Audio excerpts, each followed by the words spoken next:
officer there. I don't know if it's State Patrol or Jefferson Sheriff, somebody with a shovel. They're restoring a little bit of the scene. They have now taken down the crime scene tape in an area there where I was told that 2 people were down. One of them, according to the woman I spoke with, was engaged by officers. She said she was told by another neighbor that so there were 2 people down there. Both were taken away from ambulances. And there you can see, I think those are State Patrol officers. There they have used shovels to try and restore a little bit of the scene. The crime scene tape is down there. We're photographing it extensively for quite a while and having a look there. But that crime scene is cleared at this point. Also, the families that were in this area have left, and many of them now to be reunited with their children, hopefully. The buses continue to come by periodically with children on them, and those are very good moments for some families who do see their children. So here at the high school, things have gone significantly quieter now, but we'll keep watch as to what's happening in this area. Live in Evergreen, Alan Janae, covering Colorado First. Alan, Michael and Kelly. Yeah, thank you, Alan. We so appreciate your reporting and deep understanding of what's happening in that community in which you call home.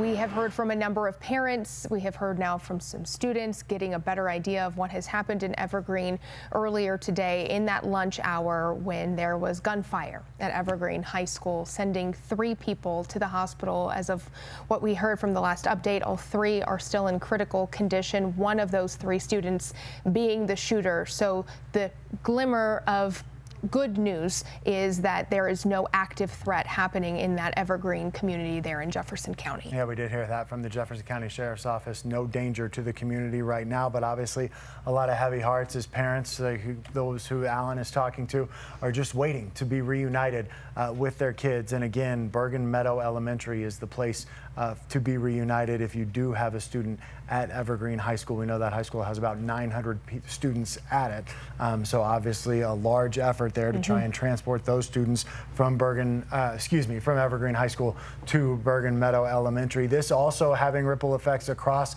Jefferson County Public Schools. All after-school activities at Jefferson County Public Schools have been canceled for today as the district shifts its resources toward helping those in Evergreen. We are also hearing from Colorado lawmakers who are reacting to today's incident. Governor Jared Polis has been briefed on the situation.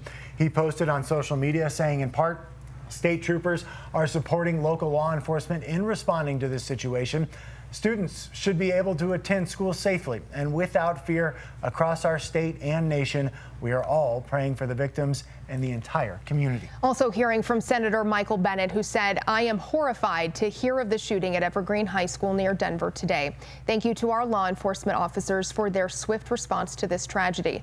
I will continue to monitor the situation closely and think of Evergreen's teachers and students in the wake of this senseless violence." Senator John Hickenlooper issuing a statement saying, "Our office is closely monitoring the shooting at Evergreen High School. We are grateful for the ongoing response of law enforcement. Our hearts are with the students, teachers, and families affected. Violence has no place in our communities." Congressman Joe Neguse also weighing in. He said, "Horrified by the terrible shooting at Evergreen High School and grateful to law enforcement and first responders for their brave efforts. Our office is in contact with local and state authorities and will be there for the Evergreen community. We are thinking of our students and teachers. This senseless violence must stop." We do have team coverage for you today as our coverage continues here on CBS News Colorado. Sarah Horbackwitz joining us live from St. Anthony's Hospital in Lakewood. And Sarah, we know that is a level 1 trauma center, and we know that's where the 3 shooting victims, including the suspect, were transported after the shooting occurred during the lunchtime hour at Evergreen High School.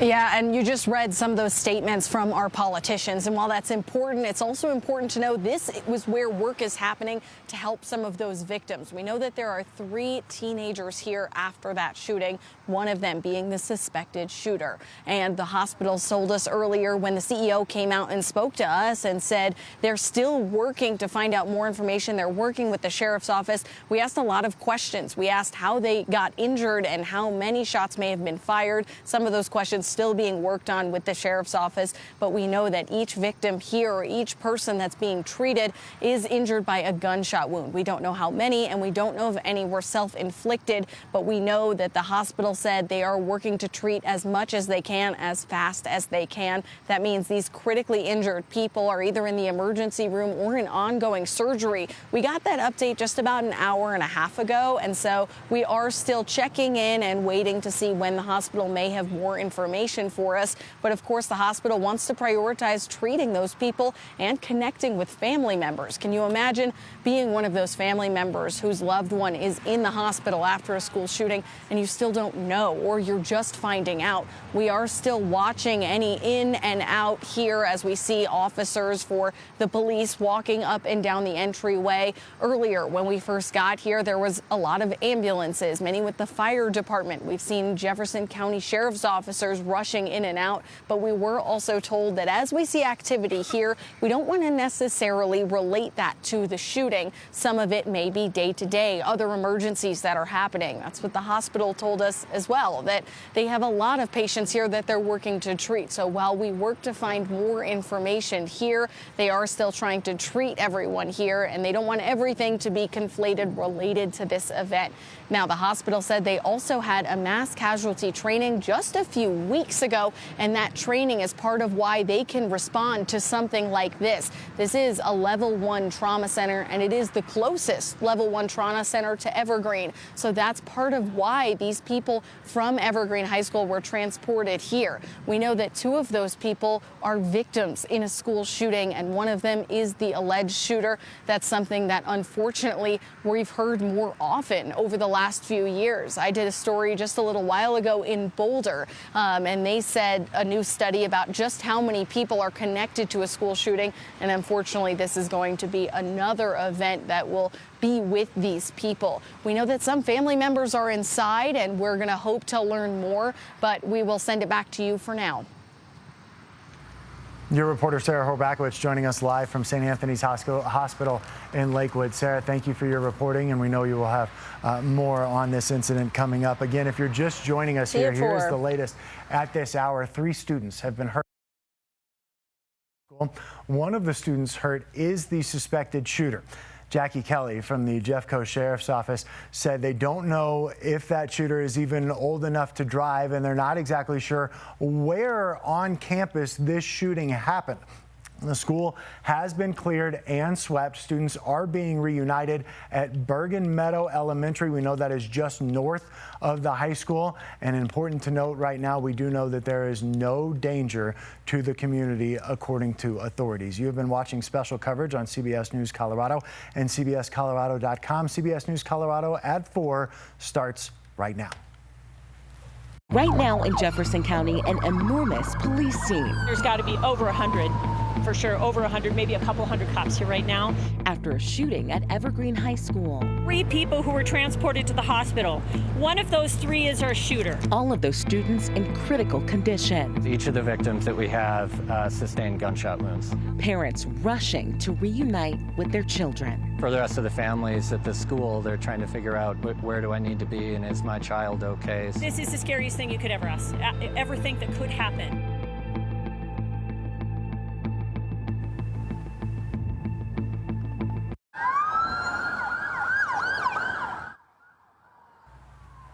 Police answering the call, rushing to help after an active shooter call goes out from Evergreen High School. 3 students are in critical condition. They were all shot at Evergreen High School. A 4th patient also suffered unknown injuries. The suspected shooter is among those hurt. The first report of a shooting at that school came in just before 1 this afternoon. The sheriff's office initially telling parents to stay away from that area due to an active assailant near that school. The family reunification point, we know, is now at Bergen Meadow Elementary, just a few miles north of Evergreen High School. That is where they are asking parents to meet their children. They don't want people going to Evergreen High School. As we have reported on throughout the afternoon, we know there is still activity going on at the high school. In video you're seeing right now, parents running frantically to the school to hug and see their children for the first time. These students have only been in school for the last few weeks. You can also see students evacuating the school earlier, that large law enforcement presence at the site of the school. And this is a view of St. Anthony's Hospital in Lakewood. We know 3 people were taken there. Law enforcement believes those 3 victims are students, and 1 is the shooting suspect. The hospital says they all arrived with gunshot wounds. At last check, they were all in critical condition. And we have team coverage tonight. Your reporters are at the scene right now gathering the latest details. Your reporter Kirsten Roth is at the reunification point. Your reporter Alan Janae near Evergreen High School. But let's get right to your reporter in Jefferson County, Andrew Hobner. He is at a staging area. So Andrew, what are you hearing now? Right now, we are waiting for the next briefing after we got a pretty hefty amount of information when public information officers from the Jefferson County Sheriff's Office spoke to us last. As you guys touched on, 3 critically injured. 1 was the shooter, and the belief is that law enforcement did not shoot this individual. They're still trying to investigate and figure out if the shooter's wound was self-inflicted. But Jackie Kelly, the PIO for Jeffco Sheriff, telling us they don't believe law enforcement fired a single shot, that this happened off out of the building, but still on the grounds of the high school. And now we step in to a bigger type of effort here in terms of investigating just how this all happened. And for the amount of people, children, teenagers, students, parents, teachers, everybody that was involved, everyone is going to have to speak to investigators, and this process is now going to enter a much, much longer and much deeper period of time for this community. A lot of work for us to do in the aftermath of this, because we have a lot of kids who witnessed, either heard it, saw it, have indicated they were shot at. So we have a lot of interviews we need to do with these kids. And this it'll take a few hours for us to get that squared away. Now, we have been told that there is no active threat to the school itself, and that step of investigation is where we are headed now. But generally, for what we have seen and who we have talked to in this parking lot today at Evergreen Lake House, it's been one of shock, one of sadness, and one of general frustration, because this keeps happening. And for some reason, there isn't really an end in sight, which is why everyone is here trying to talk to one another and figure out how as a community they can move forward. In Evergreen, I'm Andrew Hobner, covering Colorado First, guys. And of course, in times like this, the community will have to rely on each other as well. All right, Andrew, thank you. And when news of that shooting came out, first responders from all over the metro area rushed to that school. There's got to be over 100. For sure, over 100, maybe a couple hundred cops here right now. I understand the worry and the concern. Like I said, the entire metro area came up here to help. A lot of them self-deployed, and we sure appreciate it, because you don't know what you have until you get here. So let's turn now to Kirsten Roth. She's at Bergen Meadow Elementary, where parents are meeting up with their kids. An emotional scene there. Kirsten, what have you learned? Yeah, well, we arrived here at the elementary school over an hour ago, and around that time we saw the first bus with children inside enter into the school area to be reunited with their families. Just about 10 minutes ago, we saw the 7th bus arrive. So it seems as though children are continuing to be bused over to the elementary school. The line of parents and family members extends from the school through the parking lot and wraps around the sidewalk. So there are a lot of family members that are still waiting to be reunited.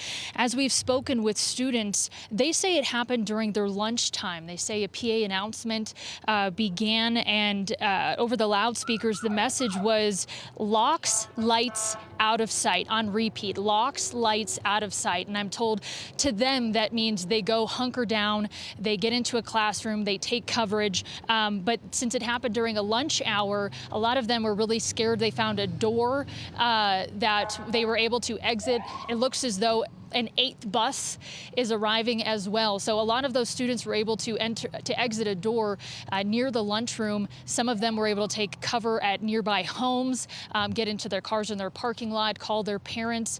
But I'm also told that they were supposed to have a safety drill for this type of scenario just last week. The students I spoke with said it was canceled. And a lot of parents that I spoke with as well say they wish that there would be more training in this type of scenario. Here is one of those children we spoke with.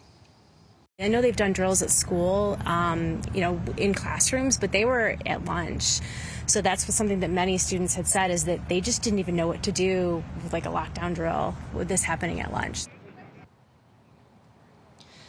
And we spoke with several freshmen. The mom that we spoke with that you just listened to, she has a son that's a freshman. So speaking with all of these freshmen, they didn't have a single drill here yet this year. They don't know the building well enough. And again, as they tell me, they were supposed to have a drill that covered this type of scenario just last week, but it was canceled. We are going to continue to remain here out at Bergen Meadow Elementary School and continue to give you information as we receive it, but for now, I'll send it back to you. All right, Tristan, thank you for bringing us those reunions, too. I can imagine there's no better feeling as a parent than knowing your child is safe. Thank you. We are here from Colorado lawmakers who are reacting to this tragedy. We do know at least 3 people have been shot. We also know a 4th person was injured. However, we don't know how that person was injured or the extent of their injuries. We do know all of those people injured are at St. Anthony's Hospital. Speaking of those lawmakers, Governor Jared Polis has been briefed on the situation and posted on social media saying, in part, state troopers are supporting local law enforcement in responding to this situation. Students should be able to attend school safely and without fear across our state and nation. We are all praying for the victims and the entire community. Your reporter Alan Janae is near that high school right now. Alan, I know you live in Evergreen, and we've been hearing from you throughout the afternoon, and every time my breath is almost taken away thinking of what those parents who you're nearby are going through as they watch those buses go by, wondering if their kids are on those buses. Those were difficult moments. The parents have all left now. They have all left presumably to go down to Bergen Meadow for reunions, hopefully successful reunions with their children. They were here for quite a while, and they rushed over to the school upon word of the shooting, which is really a parent's natural inclination. It means the town gets clogged with traffic. It was difficult to get around for a while when this first unfolded. But you can understand a parent's emotion to say, I've got to go to where my child is to find out, is my child okay? And in this day of communication where phones are ubiquitous, we think we're going to be able to get in touch with our child, but there are many times during the day where we're just not going to reach them.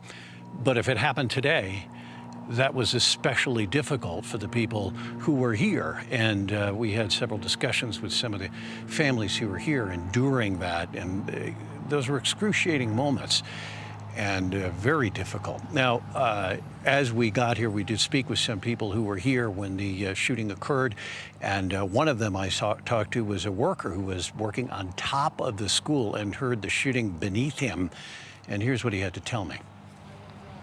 You were working at the school. Yeah, we were working on the roof, reinstalling one of the solar arrays. We heard the gunshots. How many shots did you hear? Maybe like 4 to 6 years initially. And then additional, how many more? I'm not sure. They weren't very loud, so it was hard to determine exactly what was going on. How rapid were they? Initially, it was more of a slow rate, but there was like a rapid burst at one point, it sounded like. So then you got out quickly? No, we stayed on the roof because the shots either sounded like distant or muffled because you can't quite make it out, so I wasn't sure what was going on. And then we saw the police show up, and then so I just waited for the police to let us know what to do, and they eventually asked us to get off the roof. Sheriff's deputies and other local law enforcement was here very, very quickly today. I can tell you that through Evergreen, you would hear the sirens and see the vehicles racing by. Very significant response, as is always the case now in school shootings, which in Jefferson County we've dealt with before. Unfortunately, the memories of the shooting at Columbine High School in Jefferson County remain a strong one for everybody in this community. If you look behind me, you can see an area that was a crime scene. They had crime scene tape up here. We'll give you a view of that area that was in that dirt over there.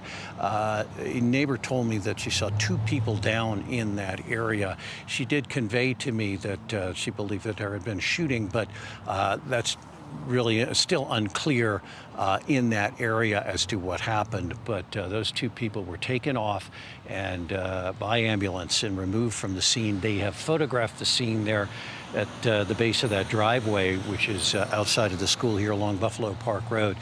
Photographed it extensively, but they have now cleared that scene, taken the crime scene tape down. Things have calmed down significantly, and from time to time we are still seeing buses go by and head over to Bergen Meadow Elementary, which is to the north here a couple of miles, where those reunions are taking place for these families on this terrible, terrible day in Evergreen. Back to you guys in the studio.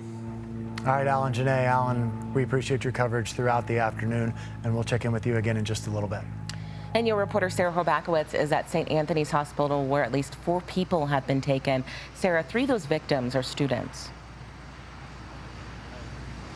Yeah, there was a huge response to Evergreen High School as soon as the call came in, and then those people who were shot were rushed over here to St. Anthony's. When we heard from the hospital just about 2 hours ago, they said that everyone here was in critical condition. These are teenagers that are here, and they do believe that one of the people here is the suspected shooter. We know that at the time, they were still working to connect with some of those family members to make sure they knew that their loved one was in the hospital. And you just can imagine that feeling. Right now, though, police are still trickling in and out. We're seeing some action, but the hospital also told us some of this action may be day to day. This is what it looked like when we first got here just moments after that first call. We saw a lot of ambulances. We saw the fire department, Jefferson County Sheriff's officers, a lot of work that was rushed from the scene to here. This is a level 1 trauma center and the closest level 1 trauma center to Evergreen. So we know that those people, those students, were ground transported here, and that's where they're being treated right now. Earlier today, they said they were in active surgery or waiting in the emergency room, and doctors are working to treat as best they can. And we are waiting for a possible update. The hospital said a little earlier that we can expect that maybe this afternoon, but we're still waiting for that update as they work to treat the people here, not just in this case, but throughout the hospital. We haven't clearly seen any family members or anything like that. Some police cars rushing in and out, but we don't want to necessarily connect anything that might not be connected yet. We know that the hospital is working with the sheriff's department to get the latest information, but of course, no one wants to be standing outside of a hospital after a school shooting. This is something we're going to continue bringing the latest information on as soon as we learn it, but for now, kind of waiting for this treatment and the latest update of those that are here right now and thinking of the family members. Right now in Lakewood, Sarah Horbakowitz covering Colorado First. And Sarah, thank you so much for your great reporting out there. We appreciate you. We do have a copy of the email that Jefferson County Schools sent to parents this afternoon saying 3 are confirmed as juveniles and we have not confirmed their school enrollment. We do not know the individuals' identities or their conditions at this time, although we can report that they are in critical condition at the hospital. We do not know of other victims at this time. That email to parents went on to say that the strength of the Jeffco community lies in the care and support of one another. Please check in with your loved ones. More breaking news right now. Conservative commentator Charlie Kirk was shot today at an outdoor event.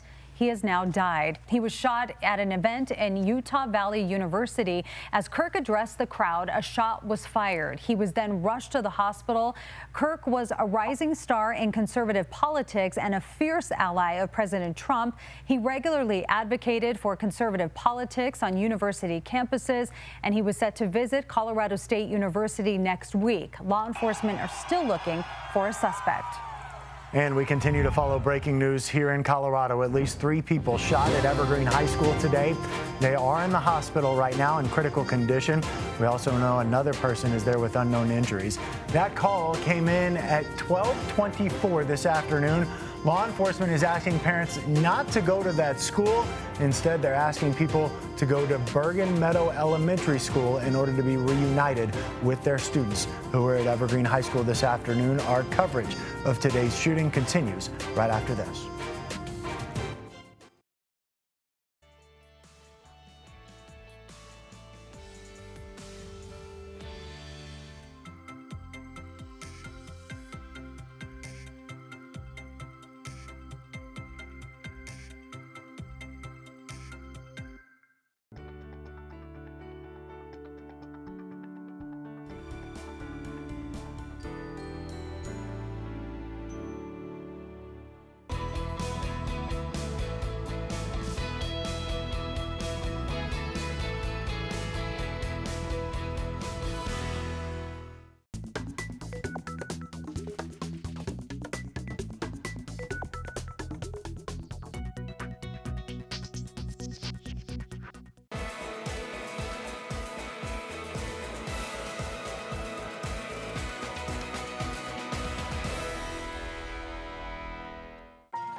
We are staying on top of breaking news. 3 students shot at Evergreen High School. We're told they're in critical condition, 1 in the hospital with unknown injuries. This is a tragedy, and our hearts go out to all the parents who got what must have been a terrifying phone call. We're also hearing from state leaders. Kelly Worthman is here to share what they're saying. Kelly.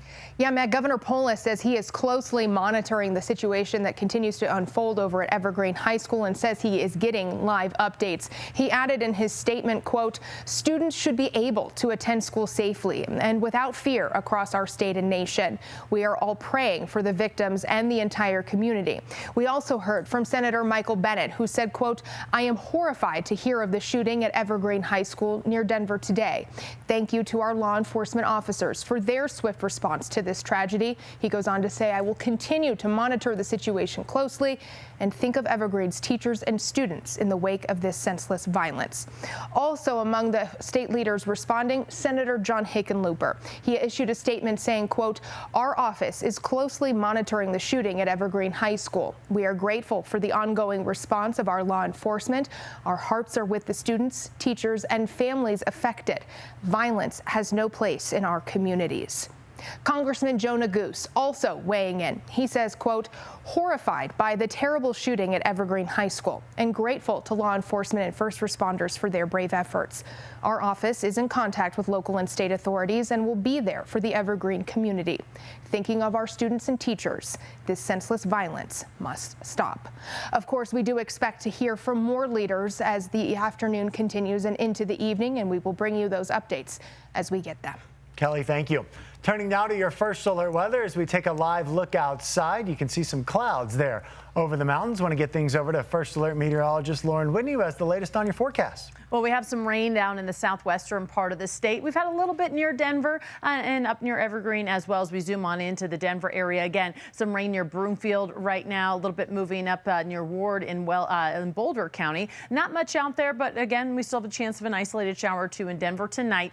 This model is a little bit aggressive, so just wanted to let you know we may not see this much widespread rain, but we'll continue to see rain overnight into the high country areas, maybe a few sprinkles tomorrow morning here in the Denver area. And then we are looking at more rain throughout the afternoon. You see all these dark pockets out there? That's indicating some very heavy rainfall. And we'll see the chance of rain in Denver throughout the afternoon and evening before things start to clear out. And could even see some late night rain in northwestern Colorado tomorrow. So we do have an excessive rainfall forecast for most of western Colorado tomorrow. There will be some very heavy rainfall out there. And with that, we actually have a flood watch in place all the way from southwestern Colorado up into Moffett County from 6 a.m. to midnight tomorrow. So it is in place almost all day. Again, flash flooding likely in some areas with that heavy rainfall. Numerous new burn scars on the western side of the state that, of course, we're watching out for that. And in terms of severe weather, there will be the chance. It's fairly widespread. Not everyone's going to see a severe thunderstorm, but there will be the possibility out there of some larger hail and damaging wind. Right now, we're at 89 in Denver. We did get to 91 out at DIA earlier this afternoon, 90 in Boulder.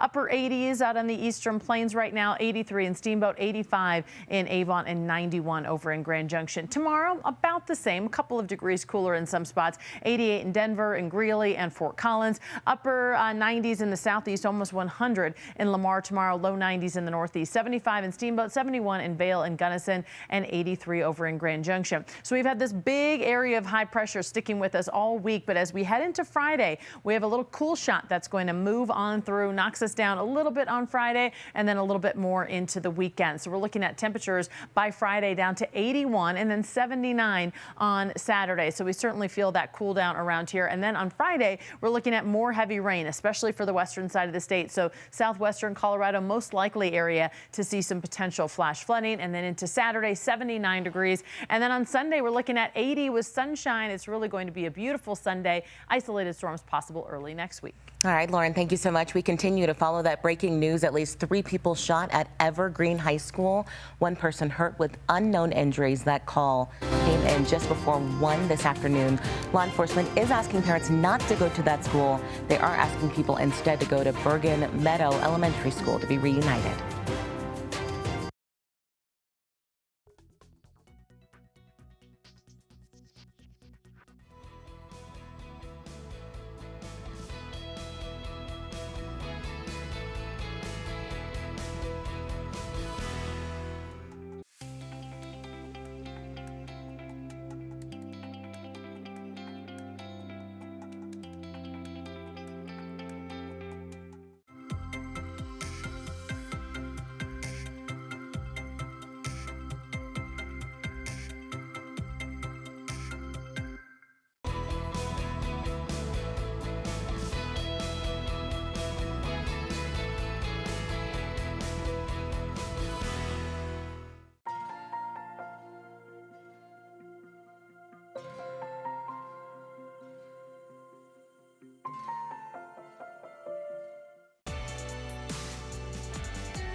Well, this Evergreen High School shooting is heavy on all of our hearts, and we need to talk about mental health. So joining me now is Dr. Christian Thurstone. He is Chair of Behavioral Health Services at Denver Health. Thank you for being here, Doctor. Thanks for inviting me, Michaela. Absolutely. So what are the most common emotional reactions from teachers, families, and students right now in this time? Yeah, I think one of the important things to know is that everybody responds differently, and so there's no right or wrong way to react. But some common things that we might see would be like emotional reactions. People can be afraid, people can be angry, they can be sad, grieving. Yeah. Children, sometimes they can't express their emotions, so they express it through their bodies, and so they can have stomach aches, headaches, things like that. Okay. Insomnia, difficulty sleeping, less appetite. So people express it in different ways, and there's no right or wrong way to express it. So there are emotional and also physical impacts from all of this. Exactly. How can families create a safe space for kiddos, too? Yeah, so I think with that, it's important for parents to realize their children might not be the same for a little bit. Yeah. And it's not that they're misbehaving or something like that. They could be grieving, and they express it through their behavior. So I think parents need to have a little extra patience. I think another thing, too, is that we tend to heal together. We're a very social species. Yes. And so connection is the right answer. I think silence is not the right answer. It's important for families to be able to give their children opportunities to talk about their concerns, their questions, whatever it is that they bring up, and that will give parents an opportunity to provide empathy, unconditional love, correct any misinformation that children may have, and try to support their security and safety as well. Talking it out is always best. Yes. What are the long-term effects of something like this on families and students? Yeah, so most people do well. So over the course of about 2 months or so, most children tend to get back towards more normal functioning. But having said that, some children, some adults have long-term effects where they can see things, they can hear things, smell things that take them back to this terrible memory that they may have. Having said that also, most people go through what we call eventually some post-traumatic growth, where they develop some new part of themselves, some new wisdom, some new perspective, some new empathy, ability to connect with other people through a terrible tragedy like this. That's fascinating. Are there ways to not re-invoke that trauma too, or things that you should kind of be looking out for going forward, do you think? Right. Yes. So what we want to do first is ensure safety, security, connection like that. And then after that, it's okay for children and adults to talk about these feelings, because avoidance leads to more avoidance, and your world gets smaller and smaller.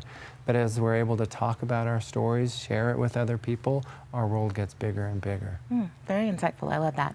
So what are people who are watching, we're going to show some images here, watching these images, right, who are seeing it over and over, who are watching the news, what can they do? How, and people, I mean, you're naturally impacted by seeing this as well, even watching the coverage.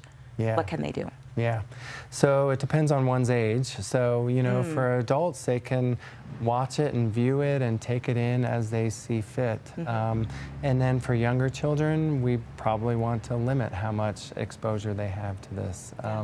And again, I think coming back to we heal together and in connection with one another. So it's healthy to talk about it. It is. And if people are still grieving after about 2 months, if the grief is really severe, then it's important to seek professional help.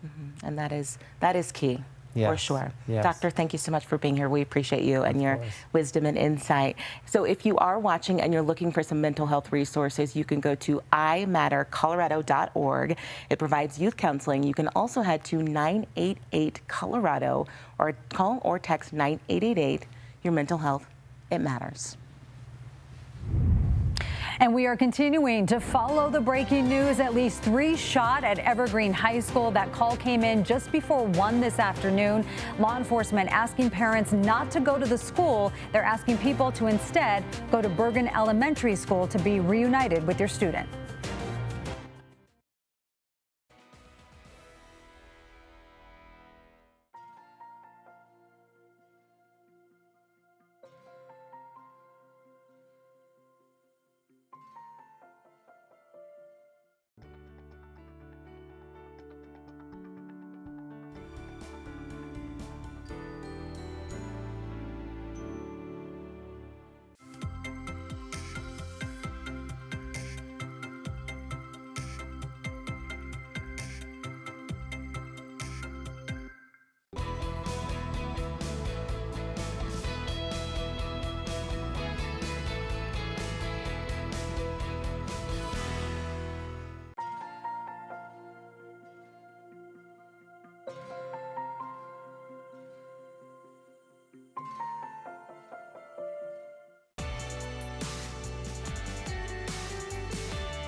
We are following breaking news right now at 4:30. Here is the latest this hour.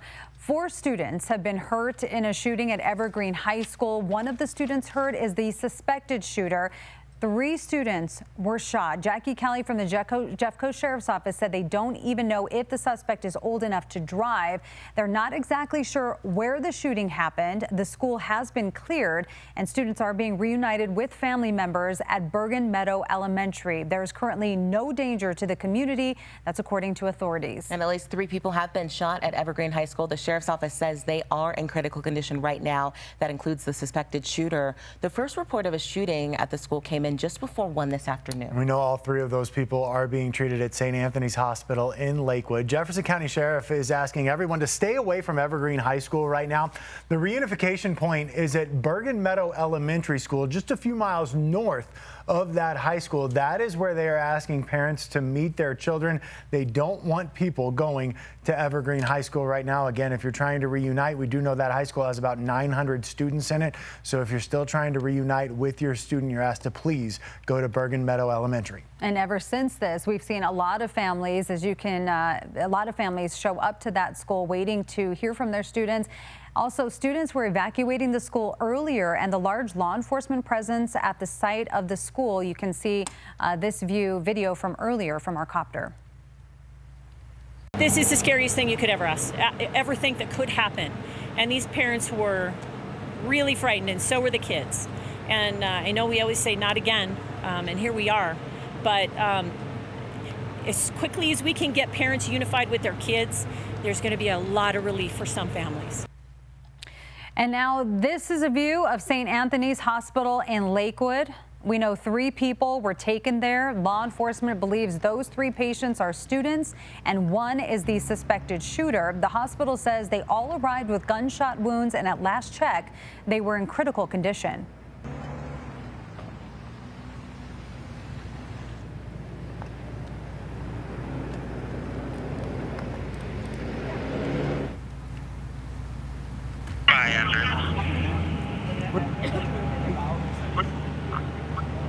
What happened?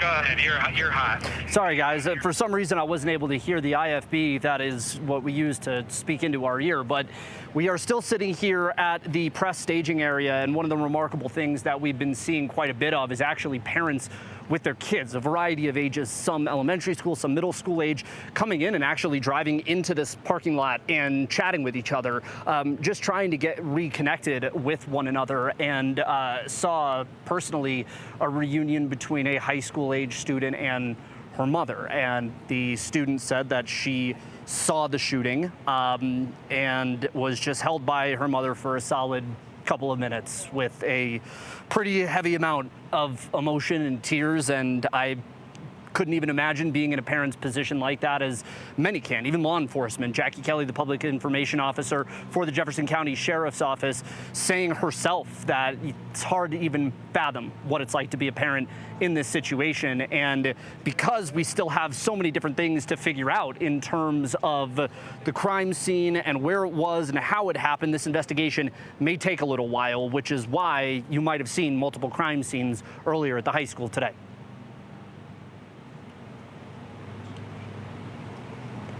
We're still trying to determine where our crime scenes are and if we have any crime scenes within the school. We know we have crime scenes outside of the school on school property.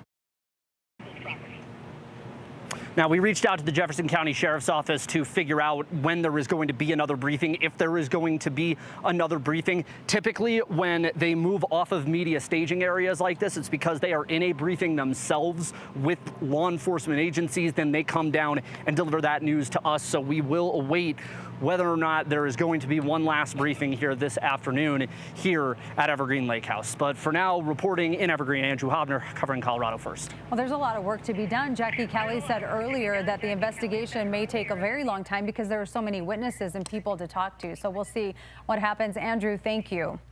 And let's turn now to Kirsten Ross. She's at Bergen Meadow Elementary, where parents are meeting up with their kids. So, Kirsten, what have you learned since we last checked in with you?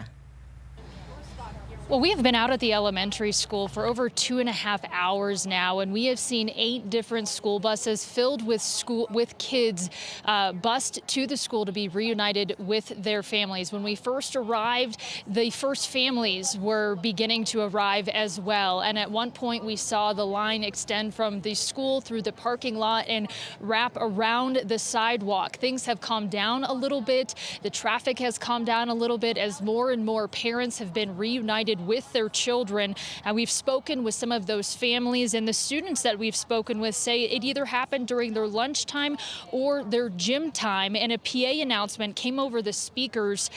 They say that message was locks, lights, out of sight. Typically that is telling them to find a room, get inside, lock the door, shut off the lights, and take shelter. A lot of them were at lunch at the time. There was a door near the lunchroom that I'm told a lot of them were able to escape from.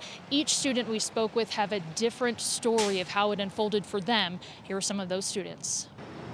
We were all super scared because we were in recess and we didn't know what was happening. We thought someone was around our school, and then when rumors started to spread about something happening to the high school, I got really upset and I started calling my family. One had to leave lunch with his friends when they heard a PA announcement, and the kids all ran out the emergency door and were running through the woods.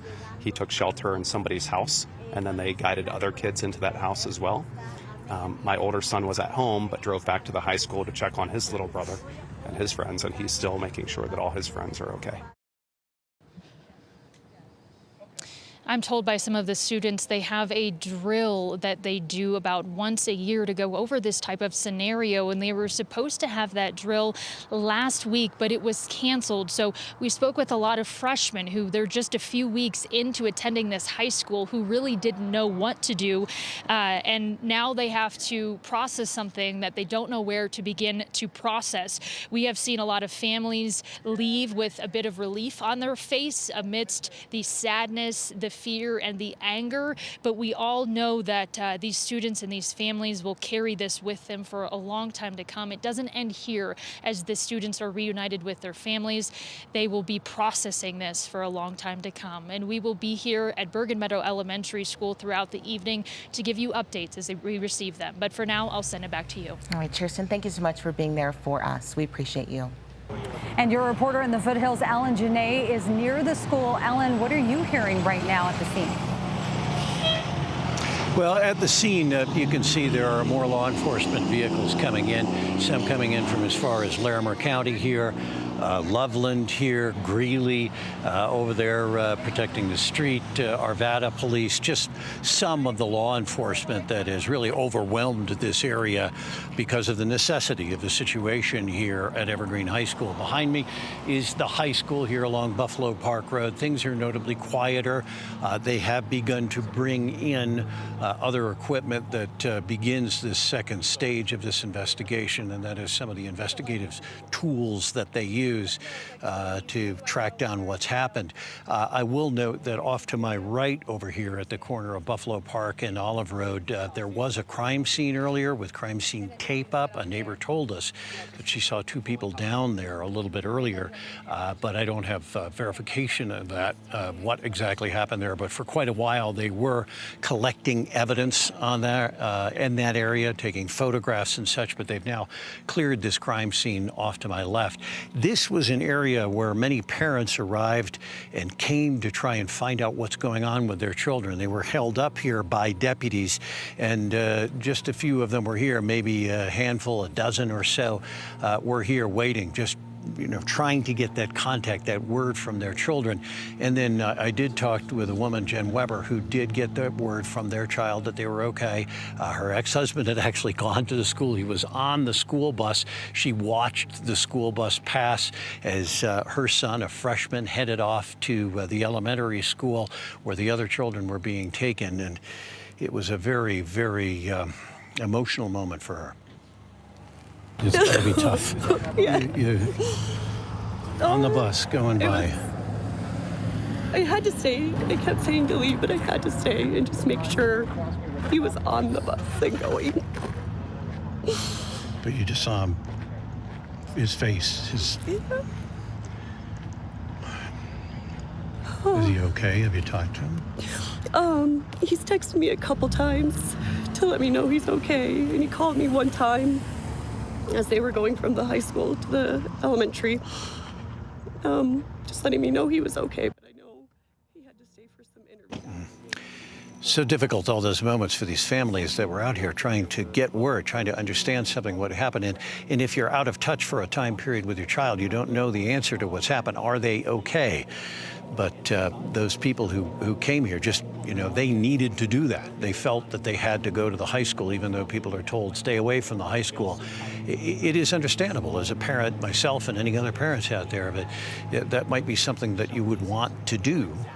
And you don't want to get in the way, certainly, of authorities on the scene here. But the people who came here, you could understand their feelings and their thoughts as they came to find out if their children were okay. So here at the high school, things are, as I said, quieter up the road there, up Olive Road. You can see some of the emergency vehicles that are gathered, some of this huge police presence that happened here today when this shooting went down around 12:30. And now we believe that most of the students have been removed from the school. The last bus I saw go by appeared to have only one student on it. So it would seem that there are far fewer students that have yet to go to Bergen Meadow Elementary School and reunions with their families. In Evergreen, I'm Alan Janae, covering Colorado First. Alan, you just feel for that woman you talked with, because we know as parents, when we get just simple calls from the school, we get worried about that. So in this case, it's understandable that parents, go ahead.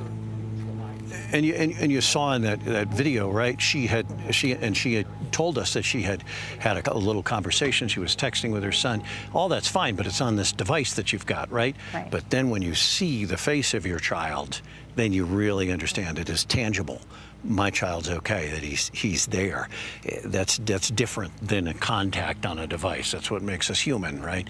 And for her, that was a moment. It's hard to say joy at a time like this, Relief. but a moment of reassurance and relief. Yes. Good point. All right, Alan, thank you. Again, we are continuing to update our breaking news in Evergreen. We know at least 3 students were shot at Evergreen High School today. We know 3 of those students, including the student who is the suspected shooter in this case, have been transported to St. Anthony's Hospital in Lakewood. That first call from law enforcement came in just before 12:30 this afternoon. Law enforcement asking parents, please do not go to Evergreen High School at this time.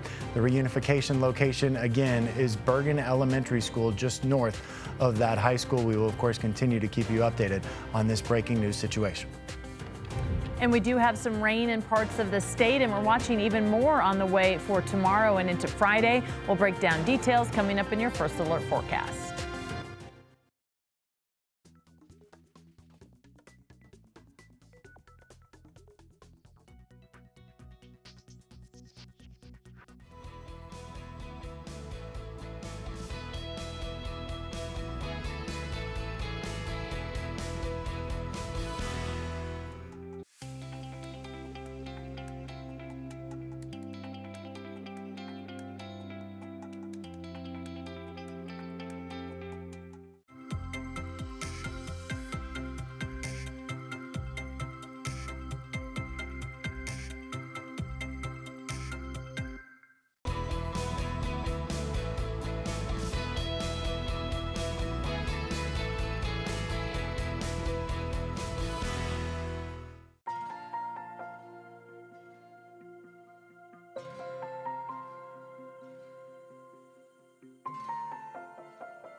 Time for another check of your First Alert weather as we turn things over to First Alert meteorologist Lauren Whitney. Lauren, you got some rain you're tracking a little bit on the radar there. Yes, most of it's been in southern Colorado area. We love to get some good moisture. So good soakers moving through right now in those areas down into southeastern Colorado as well. Here in Denver, up near Broomfield, we did have some heavier rain earlier. That's now heading out towards DIA. Lost a little bit of momentum and some rain just north of Longmont. Our futurecast for tonight, we again still have a chance for some more rain. Most of it's going to stay in the high country though, and actually have a good chance of overnight rain through early tomorrow morning on the western side of the state in many mountain areas, maybe a sprinkle or two south of the Denver area. And then as we head into the afternoon, more widespread rain out there, especially in the western side of the state. So we're looking at the potential of very heavy rainfall and of course those thunderstorms too. And we'll have the chance of that passing through Denver throughout the late afternoon and into the evening. And then we could see some late night rain in the northwestern and southwestern parts of Colorado on Thursday night. Our excessive rainfall forecast for tomorrow covers much of western Colorado as we are anticipating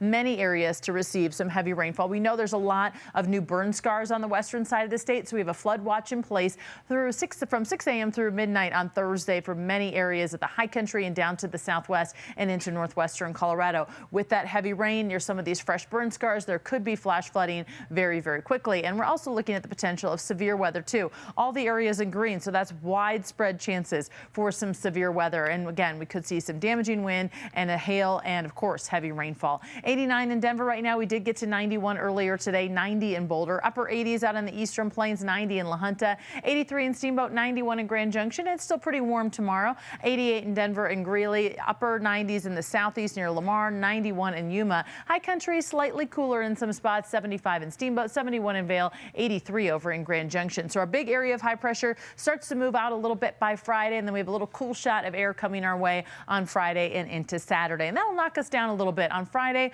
we're down to 81 degrees, which is just below normal of 82. And we do still have a very good chance of heavy rainfall in that southwestern part of the state. Flooding certainly possible. And then on Saturday, a high of only 79 degrees. That's going to feel so nice. And it's actually not crazy below normal. Our normal is 82. So that's kind of where we should be for this time of year. 80s out east, 79 in Denver, 78 in Boulder, mainly in the 60s on Saturday. So if you're going to check out some of the fall colors, which has certainly started to happen, it'll certainly feel a little bit more like fall out there. And then 80 on Sunday, 84 on Monday. A few more storms possible by Tuesday. Lauren, thank you. We continue to follow that breaking news as we know at least 3 people are shot at Evergreen High School. That call came in just before 1 this afternoon. Law enforcement is asking parents to not go to the school. They're asking people to instead go to Bergen Elementary School.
We continue following breaking news. 3 people have been shot at Evergreen High School. Want to get live to your reporter, Andrew Hobner. Andrew, you've been there for several hours. You were one of the first reporters on that scene. Yeah, we have a 5 o'clock press conference that is about to get started. Jefferson County Sheriff's Office officials, as well as a brief statement from Sheriff Marinelli, is going to be here just in a few minutes. So we are going to make sure that we get everything set up as quickly as we can so we can make sure that we can carry that press conference and get the most up-to-date information for you guys. All right, Andrew, thank you so much. We are staying on top of that breaking news. 3 students shot at Evergreen High School. We're told they are in critical condition. This is a tragedy, and our hearts go out to all the parents who got what must have been a terrifying phone call. We're also hearing from state leaders, and here is what they're saying. Governor Polis says he's closely monitoring that situation at Evergreen High School and getting some live updates. He added students should be able to attend school safely and without fear across our state and nation. We're all praying for the victims and the entire community. Senator Michael Bennet said, quote, "I am horrified to hear of the shooting at Evergreen High School near Denver today. Thank you to our law enforcement officers for their swift response to this tragedy. I'll continue to monitor that situation closely and think of Evergreen's teachers and students in the wake of this senseless violence." We'll continue to bring you updates on this, and coming up at 5 o'clock, join Michael and Michelle for CBS Colorado at 5. It starts right now.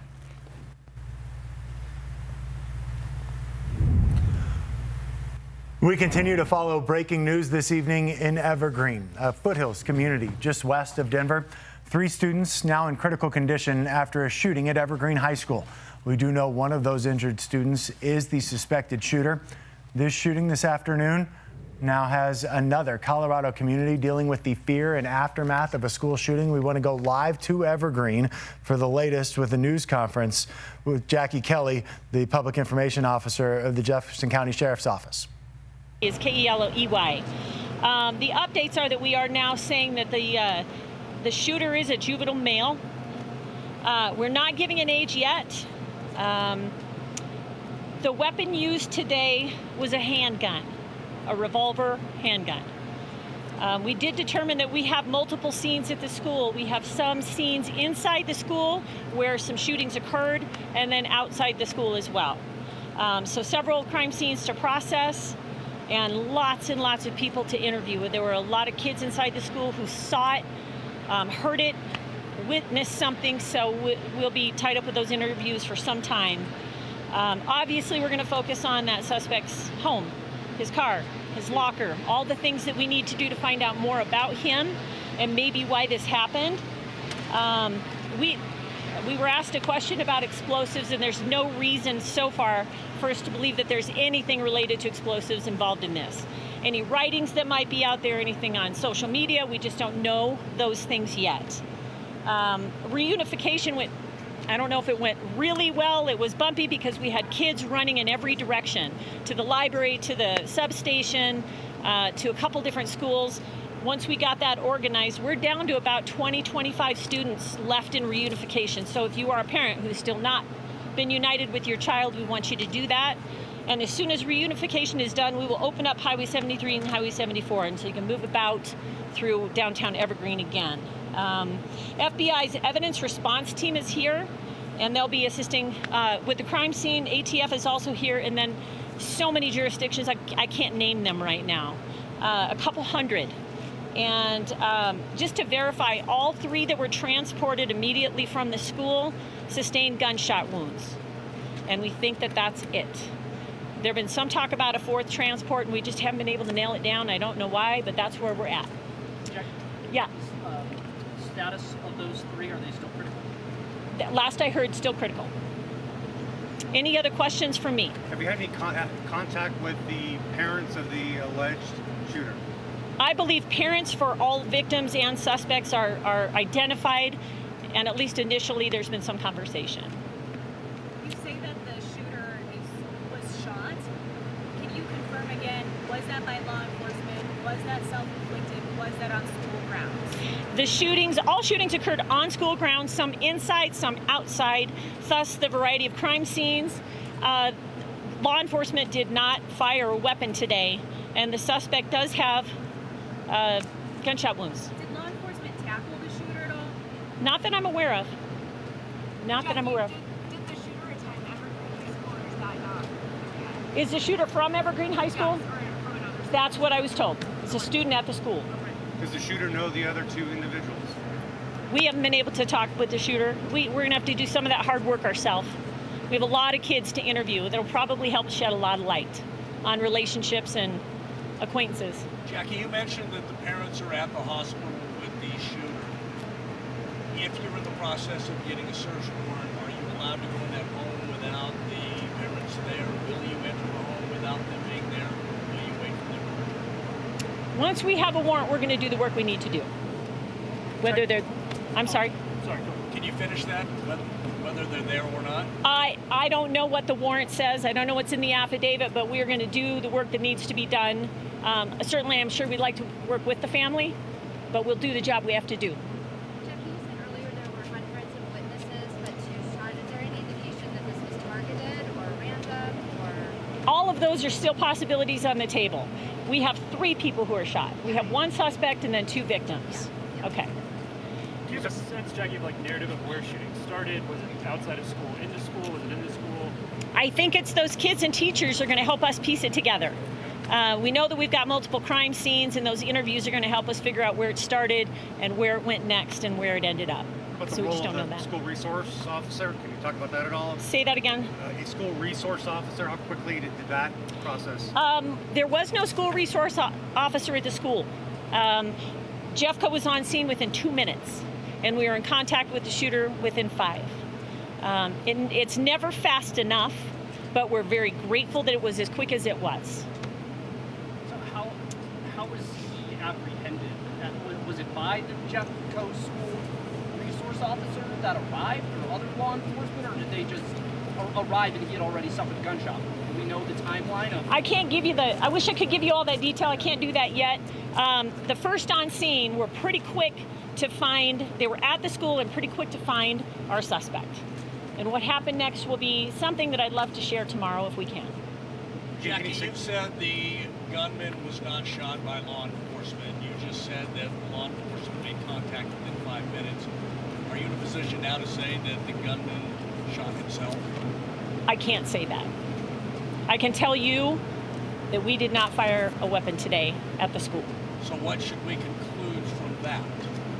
I understand the question, and at this point I can't talk about it. Law enforcement did not fire a weapon today. Were there any other weapons on location other than the gunman? Not that I'm aware of. Thank you. You're welcome. Any other questions? I have 2 people I'm going to introduce, but go ahead. Do you know how many shots were fired? I don't. Again, it's all great questions. Just we need more time to piece it together, and when we have it, we will share it. I promise. All right, I've got 2 people I want to introduce. It's the Jefferson County Sheriff. It's Reggie Marinelli and Evergreen Fire Chief Mike Weegee, and they're going to come up and say a few words. Thank you all very much for your patience.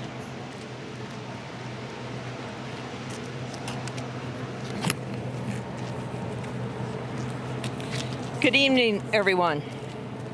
It's a tragic day here in Jefferson County, as unfortunately we have experienced previously. Our hearts go out to everyone affected by this senseless shooting today. We did have deputies, as Jackie said, on scene within 2 minutes. Our partners at R1 Schools has been working with us throughout this tragedy. We had a metro-wide response. There have been phone calls from fellow agencies, chiefs of police, sheriffs throughout the entire state of Colorado, people out of Minnesota that have reached out to me, people at the state level, the federal level. So we have had a lot of outpouring as to resources and what people could assist us with, and we appreciate every single bit of that.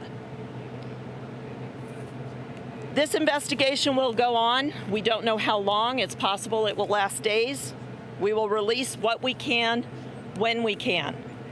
The one thing I want to make sure that our citizens are aware of, we at the Sheriff's Department, this was our community. This was our people. This was our kids. We work with our citizens each and every day. We work with the kids in our schools each and every day. This affects us. I do want to stress to the citizens, please do not come just to look. Let us do our jobs. If you own drones, please do not put those up in the air at this point in time. We need to be able to do our jobs with the equipment that we have. And we ask that you refrain from doing that so that we can use our equipment in the proper manner to do the job that we need to do that's necessary.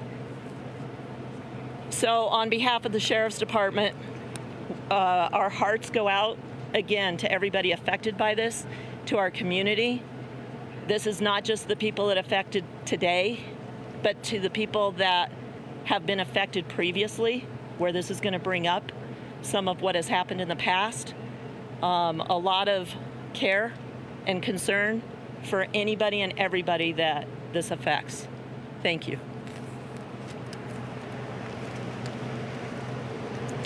As the sheriff mentioned, our hearts go out to the families involved. It's a very, very sad day for the community of Evergreen.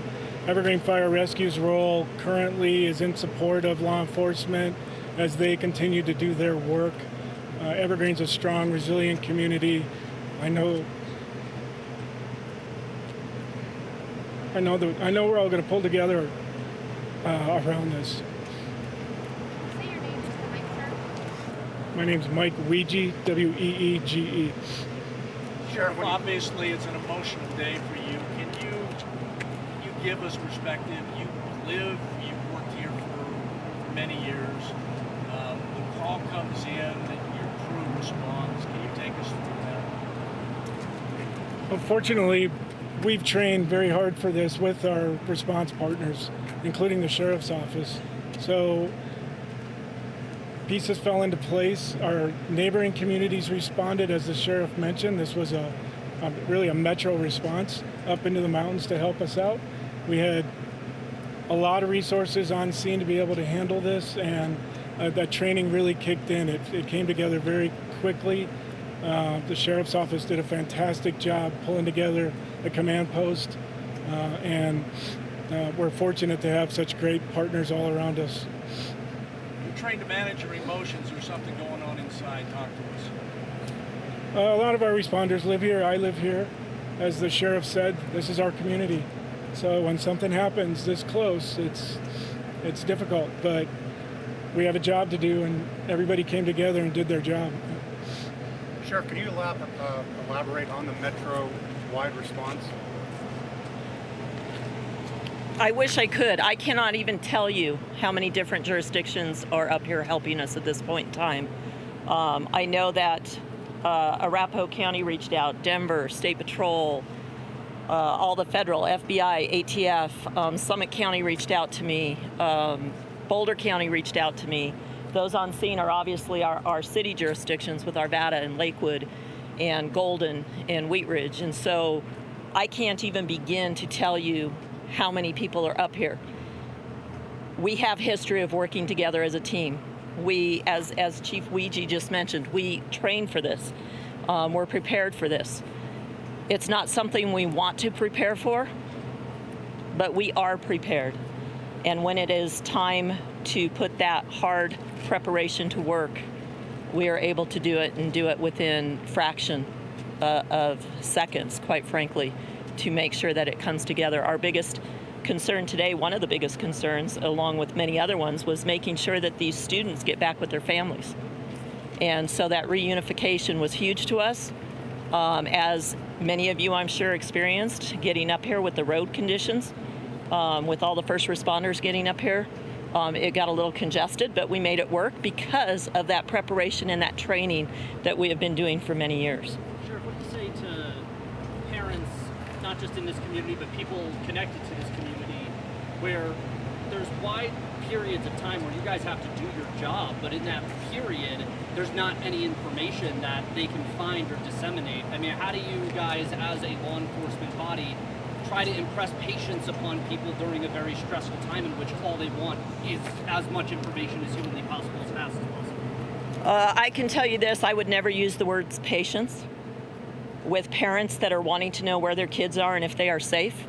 There is no amount of patience in the world that can account for how a parent would feel, or a grandparent, or a brother, or a sister.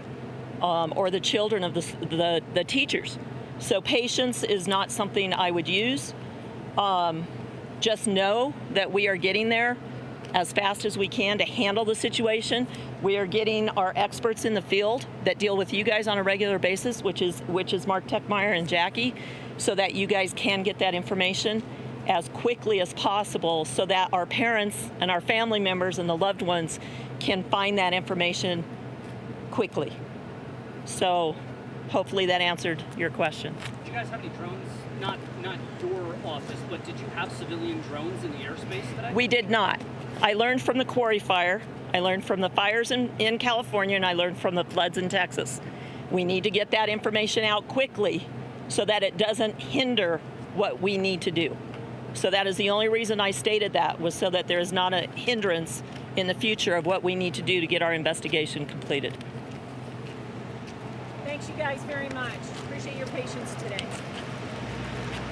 So you just heard from several people there. It started with Jackie Kelly, the Public Information Officer of the Jefferson County Sheriff's Office. Then you heard from Reggie Marinelli, the Jefferson County Sheriff, and from Mike Weegee, the Fire Chief of Evergreen Protection District. And you could tell, Michelle, Chief Weegee got emotional when he was talking about this, talking about how people who he works with, they live in that area. This is something that not only affects everyone who has a student at Evergreen High School, everyone who is a student at Evergreen High School, but everyone who lives in Evergreen and the surrounding communities and really across the state as well. They also shared some new information, too, about the shooting suspect. They did say that the shooter is a juvenile male and that he used a revolver handgun as in the shooting. Also, multiple scenes, they said, inside the school where some of the shooting took place, and then also outside. So they're working a lot. They're also interviewing a lot of people, 900 students at the school. So she said, you know, this is going to probably take a while in interviewing a lot of the students. And of course, they're going to go through the suspect's locker, the car, and any social media. Right now, there's a news conference at the hospital right now. Let's listen in. Unfortunate events of receiving 3 patients who sustained gunshot wounds at Evergreen High School. I can tell you that our hospital did a tremendous job. We were able to take care of all 3 patients simultaneously with a great staff. I will tell you, we had 1 patient who sustained non-life-threatening injuries and is in stable condition. Our other 2 patients sustained injuries that are leaving them critically ill at this point. And we understand all of the patients that you're treating here today, they were all shot, correct, doctor? All 3 patients had gunshot wounds, correct. Were any of the wounds self-inflicted? I don't have the details about that.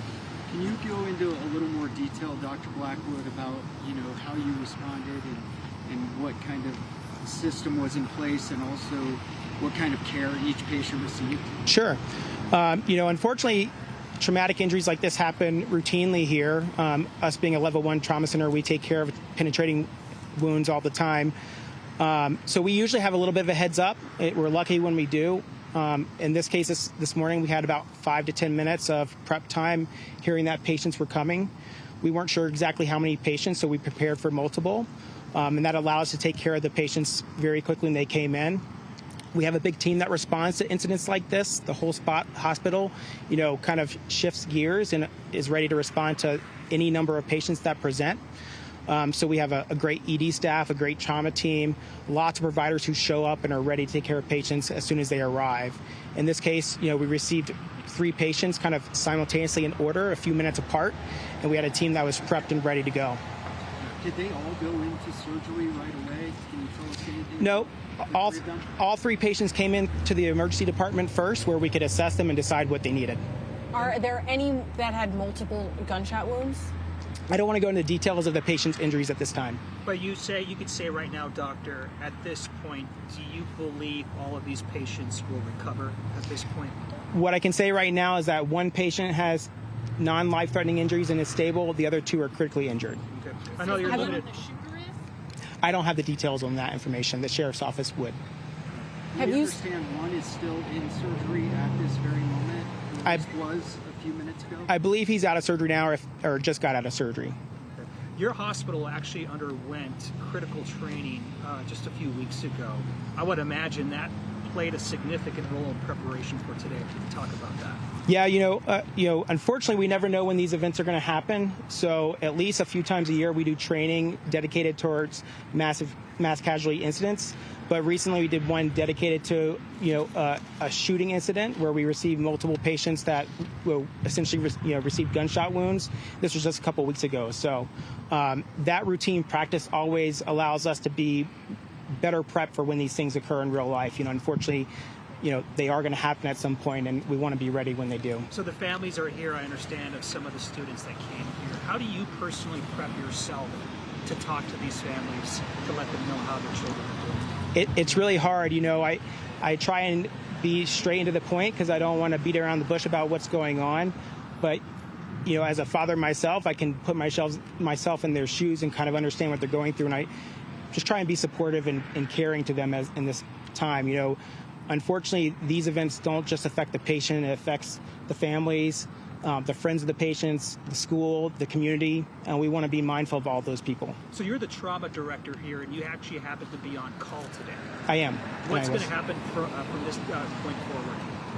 With regards to the patients, to the patient care, and for maybe the care of the staff. We're going, as far as the patients, we're going to keep supporting them with whatever needs they have, in the coming days to weeks.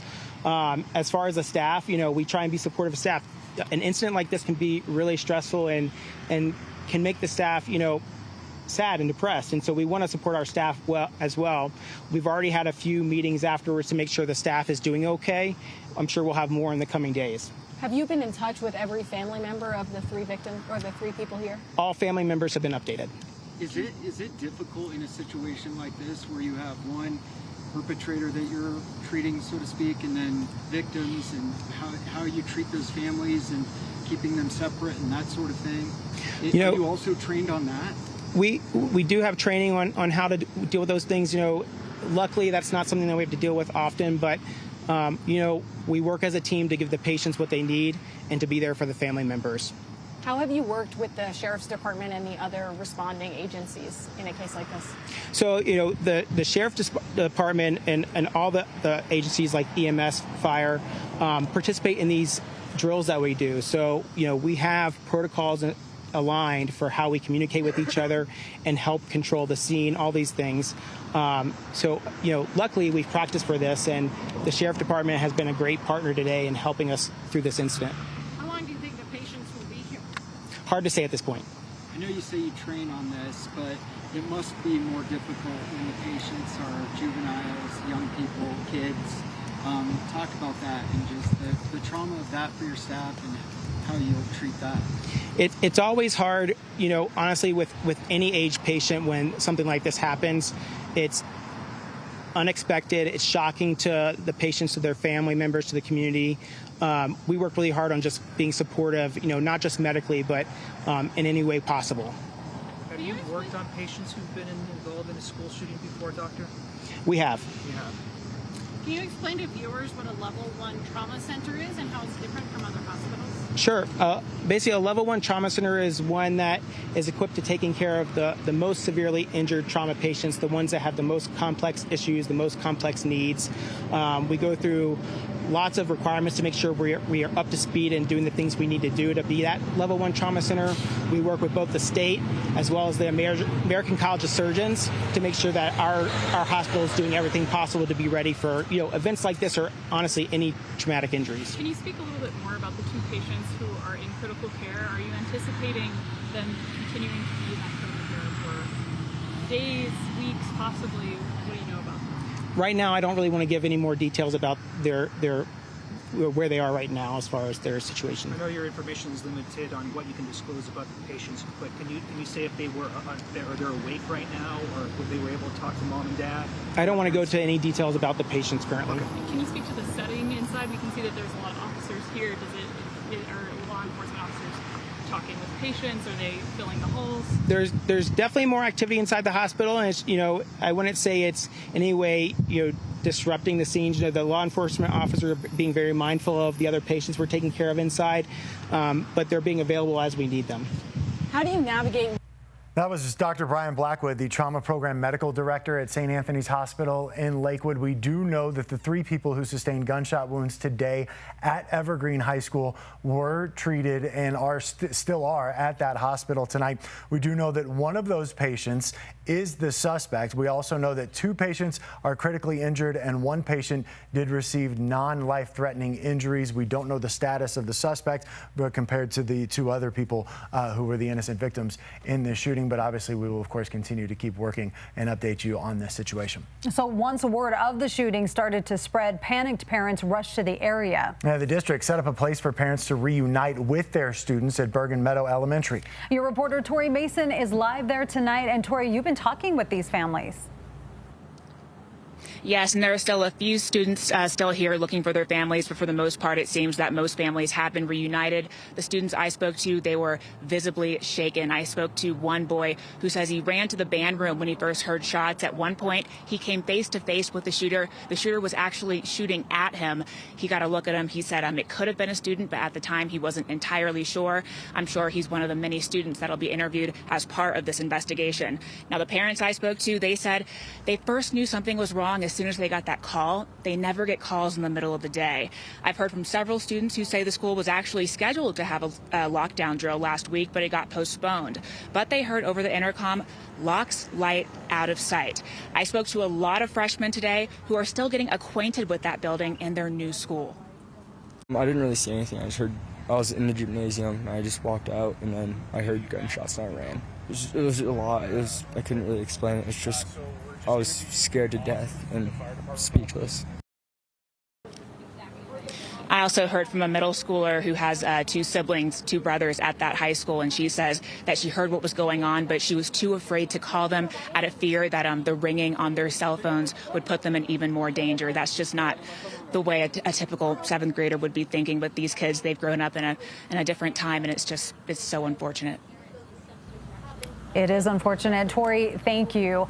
Governor Jared Polis has been briefed on this situation and posted on social media saying in part, quote, state troopers are supporting local law enforcement in responding to this situation. Students should be able to attend school safely and without fear across our state and nation. We are all praying for the victims and the entire community. We want to get to your reporter, Kirsten Roth, joining us and continuing our coverage tonight in Evergreen. And Kirsten, one thing that I do want to make note as we toss to you, officials are asking everybody to please stay away from the high school right now. Don't use your drones. They want to be able to conduct this investigation as thoroughly and as uninterrupted as possible.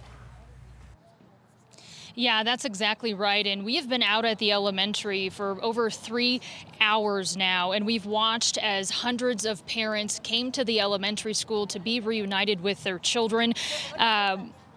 As Tori mentioned, traffic has almost completely cleared up now, though, which is a good thing for the parents and children that were hoping to be reunited. There is no longer a line outside of the elementary school, and the emotion that we have seen today is hard to describe. We've seen everything from one parent running towards the school, screaming and crying over fear of what happened today, as well as the fact that this type of tragedy could occur again. We also spoke with one student who looked like he had seen a ghost. He really could not describe what had occurred and what he had experienced, but he held on to his mom as he profusely was shaking. We also spoke with one mom who recounts her son calling her as he left the building, and it was at that point where she knew that something wasn't right. And just relieved that my son was near a door and made a quick and thoughtful exit and ran. And we definitely began to see a shift in demeanor from anger and sadness and confusion to a bit of relief as we saw families leave the elementary school after they were reunited. But as we all know, this is just the beginning of a long road to process and heal from this tragedy. I'll send it back to you. Kirsten, thank you. The Jefferson County School District has canceled all after-school activities for tonight. The district instead prioritizing local and district resources to help support the Evergreen community. The district says the strength of the Jeffco community lies in the care and support of one another.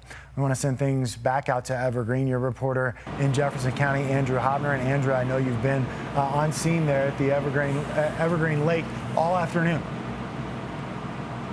Yeah, and the law enforcement resources are starting to head out now that that final press conference with Jefferson County Sheriff Reggie Marinelli has just wrapped up. Their job, for the most part, here at least at the media staging ground, is finished.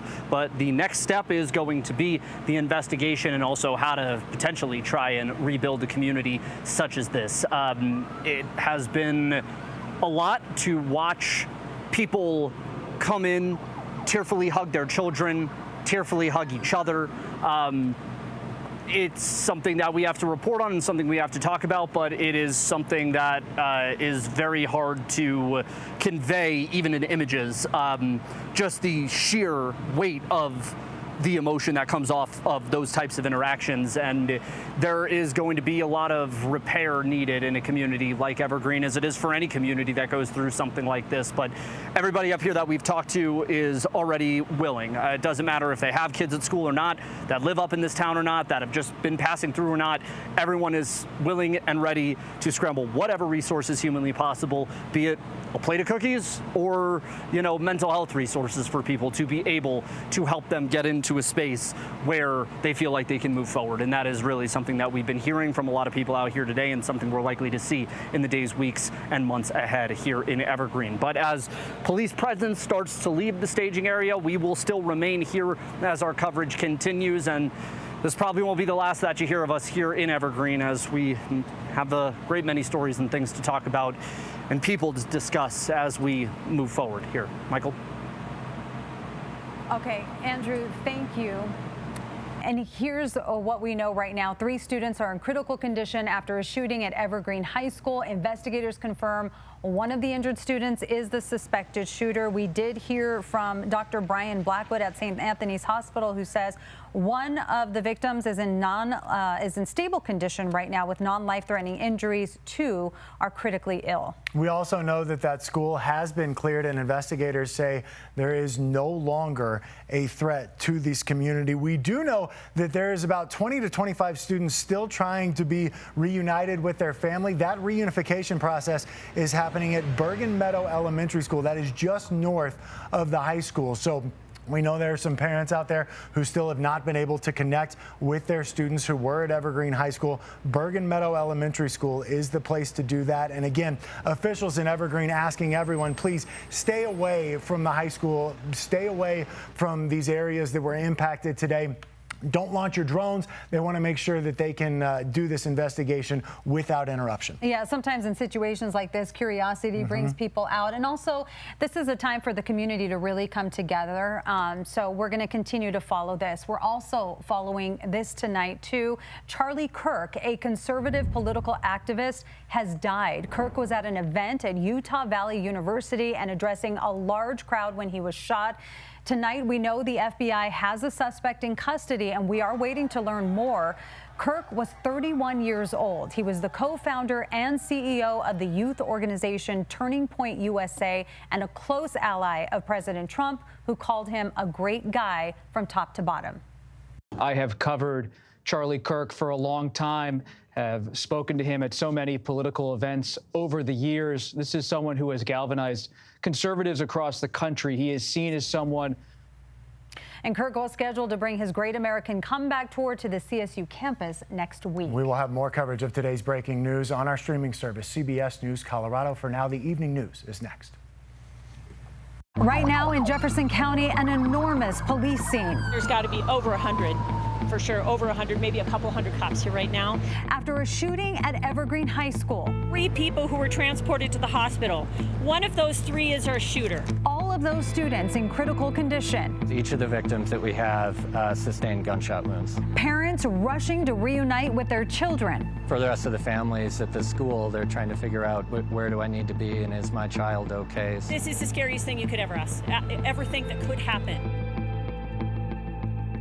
Thanks so much for joining us on our streaming service, CBS News Colorado, as we continue our live breaking news coverage of the shooting inside Evergreen High School. So we want to get you caught up with the very latest right now. And here is the latest this hour. 3 students have been hurt in a shooting at Evergreen High School.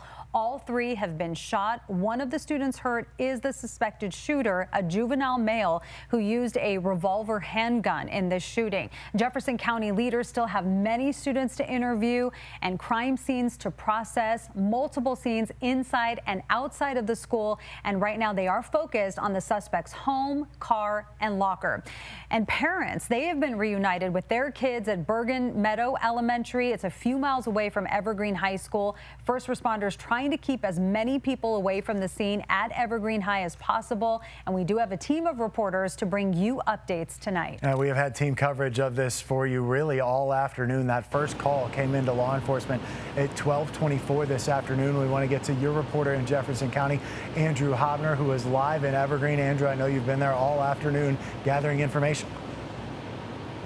Yeah, it's been kind of interesting, Michael, considering the press conference we heard was just the last one of the day. But even at that moment, we still don't have any clarity on how this shooter ended up in critical condition. We were told that he had gone to the hospital. We were told that law enforcement did not fire any rounds during this active shooter situation.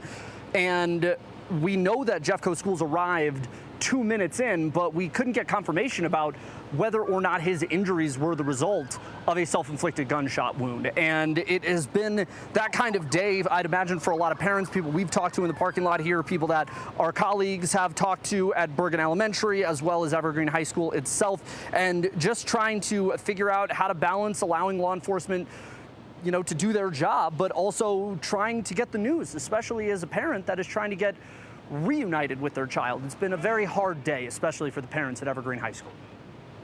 The first on scene were pretty quick to find, they were at the school and pretty quick to find our suspect. And what happened next will be something that I'd love to share tomorrow if we can. I can tell you that we did not fire a weapon today at the school. Now, they are correct. The investigation is going to take days, probably longer. We have heard that, warrants are already being worked on to try and figure out potential motive and piece together what exactly happened this morning at Evergreen High School. But for the kids, for the parents, this is going to be a long process, one that is going to require an immense amount of work, an immense amount of community support, and really an immense amount of internal strength and fortitude in the wake of what feels like a very nihilistic proposition that this kind of thing just happens and continues to happen. And even parents up here that we've talked to who are Evergreen residents that came up here because they didn't think this type of thing would happen, it has happened to them now. And everybody from the parents down to kids to educators, people in the community that didn't have anybody at the school, but it's less than 6 degrees of separation in a town like this, has to reckon with that concept and figure out how they can grow and be stronger together. But in a community like Evergreen, it's one of my own communities as the Jefferson County reporter. I can tell you firsthand, the people here are made of the kind of hardy stock that they'll be able to figure out a way to grow together and be strong together in the aftermath of something so shocking on a Wednesday morning. Guys? Yeah, tough day for everyone, Andrew. Thank you. We appreciate your reporting throughout the afternoon. And, we did talk to a mental health therapist just about an hour ago who said it is really important for adults and kids to really convey their feelings as, a lot of grief is going to set in the next few weeks. And that's one of the things that we talk about a lot and that we cover a lot is community and being able to rely on that community in the face of something so tragic and so devastating like a school shooting, another school shooting here in our state. And so I think that's really important, an important message. And something that Andrew touched on too, we know now it can happen anywhere. Yes. And once word of that shooting started to spread today, panicked parents, they rushed to the area. Evergreen High School is about 900 students strong. The district set up a place for parents to reunite with those students at Bergen Meadow Elementary School. Your reporter Tori Mason is live there tonight. And Tori, you've been talking with these families. Yes, and everyone's visibly shaken up. Luckily, most of these families here have been reunited. I actually spoke with a student who says he ran to the band room when he first started hearing shots. At one point, they were actually being shot at. He saw the gunman. At that time, he thought it could have been a student. He wasn't entirely sure. I'm sure he's one of the many that'll be interviewed as part of this investigation. Now, the parents I spoke to, they said they first knew that something was wrong when they got a call from their kids in the middle of the day. That just doesn't typically happen. I've heard from several students who say the school was actually scheduled to have a lockdown drill last week, but it got postponed. But they heard over the intercom, locks, lights, out of sight. I spoke to a lot of freshmen today who are still getting acquainted with the building and their new school. I didn't really see anything. I was in the gymnasium, and I just walked out, and then I heard gunshots, and I ran. It was a lot. I couldn't really explain it. It's just, I was scared to death and speechless. Another thing that really broke my heart, a middle school student, she has two older brothers who go to that high school, and she said that she heard what was happening, but she was too afraid to call them out of fear that the ringing of their phone might put them in greater danger. That's just not a normal way a seventh grader should think, but unfortunately these kids are growing up in different times. For now, we're live in Evergreen. I'm Tori Mason, covering Colorado First. Yeah, tough story to hear, Tori. Thank you. Governor Jared Polis has been briefed on the situation and posted on social media saying, in part, state troopers are supporting local law enforcement in responding to this situation. The governor went on to say students should be able to attend school safely and without fear across our state and nation. We are all praying for the victims and the entire community. Also developing tonight, Charlie Kirk, a conservative political activist, has died. Kirk was at an event at Utah Valley University and addressing a large crowd when he was shot. Tonight, we know the FBI has a suspect in custody, and we're waiting to learn more. Kirk was 31 years old. He was the co-founder and CEO of the youth organization Turning Point USA and a close ally of President Trump, who called him a great guy from top to bottom. I have covered Charlie Kirk for a long time, have spoken to him at so many political events over the years. This is someone who has galvanized conservatives across the country. He is seen as someone who was really able to gather the Trump movement, especially those under 30, and make them into a force. Kirk was scheduled to bring his Great American Comeback Tour to the CSU campus next week. We continue following the breaking news in Evergreen this afternoon. We know 3 students were shot. 2 of them remain in critical condition at a shooting at Evergreen High School. Investigators confirm one of those injured is the suspected shooter. That school has been cleared. Investigators say there is no longer a threat to the community. You're watching a special report on our streaming service, CBS News Colorado. Our coverage will continue right after this.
We continue following breaking news tonight. 3 students were shot at Evergreen High School this afternoon.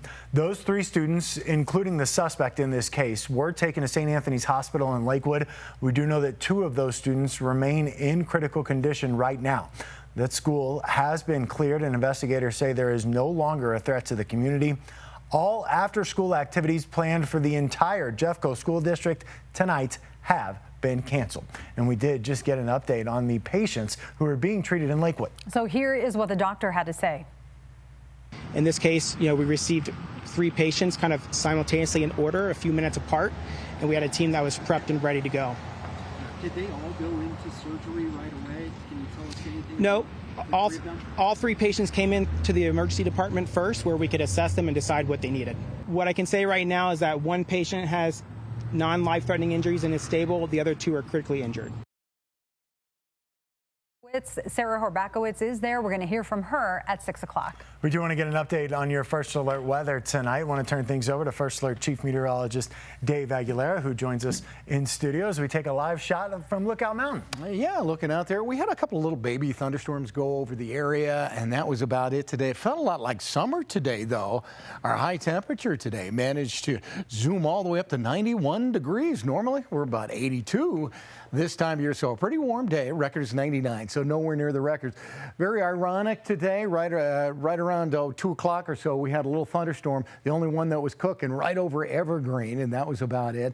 Those moved into North Denver, kind of fell apart. Right now we've got just a few storms falling apart north of DIA, nothing severe or anything like that. Bigger thunderstorms over southern Colorado here with some rain as well, and it's going to be very rainy in this zone over the course of the next 24 to 48 hours. We got an influx of monsoon moisture coming up out of New Mexico, Arizona here. So tomorrow we actually have a flood watch, 6 o'clock in the morning till midnight, all day long from just south of Craig all the way into the Four Corners area. Heavy rain could cause flooding in that area, and as we look at the futurecast, you can see that come to fruition. Tonight we've got just a few very weak storms out over the northeast, but storms start to build up down south and into some of the central mountains. This is tomorrow morning, so we could have some overnight rain showers and thunderstorms and that type of thing in the mountains. And for us in the morning tomorrow, I think we're going to have a mostly cloudy day, maybe even a few spots of light rain here and there, nothing really heavy in the morning, and then the sun will break out by the noon hour, and then thunderstorms in the afternoon. Some of them could be heavy from Denver out over the northeastern plains and of course in the mountains as well. And the weather model's picking up a little light snow up above 12,000 feet in some of those San Juans, and even up north in some of our higher mountains up above about 12,000 to 14,000 feet. We could have some light snow in the mountains from those storms coming through during the day tomorrow. And then tomorrow night, it's still raining pretty good in some of the mountain locations here. That's why that flood watch continues all the way through midnight tomorrow night. So temperatures overnight, kind of cool night, 40s and 50s in the mountains, 60s and 50s down low.